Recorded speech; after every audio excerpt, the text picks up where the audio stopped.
Hello and welcome back to Heretics and Heroes. I've got a quick hobbying tips video for you today where we're going to talk about how to set up a wet palette. Now, if you're anything like me, that is lazy and stubborn, you might be thinking, oh man, do I really have to set up some specialized piece of equipment just to slap some paint onto it? And the answer is, stop talking. Yes, you need a wet palette.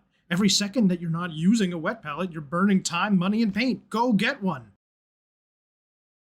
And now that we've all got our wet palette, let me show you how to set it up.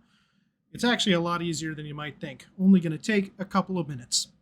Every wet palette is going to come with three main pieces. That's going to be the palette itself, a sponge, and some palette paper. And the first thing that you're going to do is you're going to take that palette paper and set it on fire, or draw some lewd art on it, or roll up a joint with it. I don't care. Just use it for anything other than palette paper.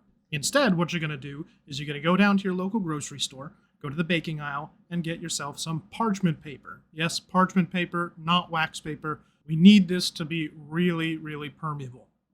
Your next step is we're going to get that sponge really, really wet. Now, I know as tabletop players, getting things wet is not our strong suit, but that's all right. We just need water for this. Just look at that absorption. Magnificent. It brings a tear to the eye.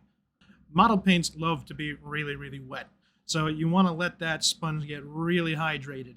And if there's even a little bit of water left over where you can see it moving around in there, that's okay. Remember, we're going to be putting that parchment paper in there, and that's going to soak up even more water. Speaking of which, we're already on the final step.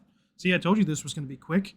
Cut yourself a piece of parchment paper to roughly match the size of your palette, and just lay it in there. Let it start soaking up that water. Then take something with a flat surface and start smoothing it out. Get all those air bubbles out. We want as much contact as we can get between the water and the paper.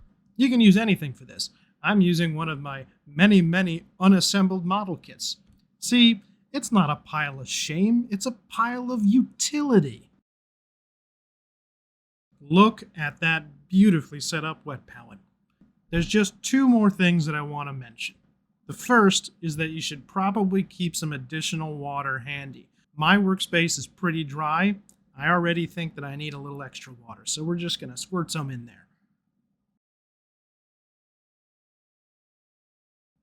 The last little tip that I want to mention is that once you've been using a wet palette for a long time, they can have a tendency to grow a little bit of mold or mildew in there, and you can prevent that by adding a little bit of copper, be that a penny, copper rod that you might have gotten for modeling purposes, or this little bit of wire that I stripped out of some audio cable.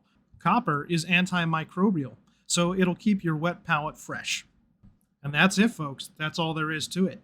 Now get out there and start painting for hours upon hours with just one drop of paint.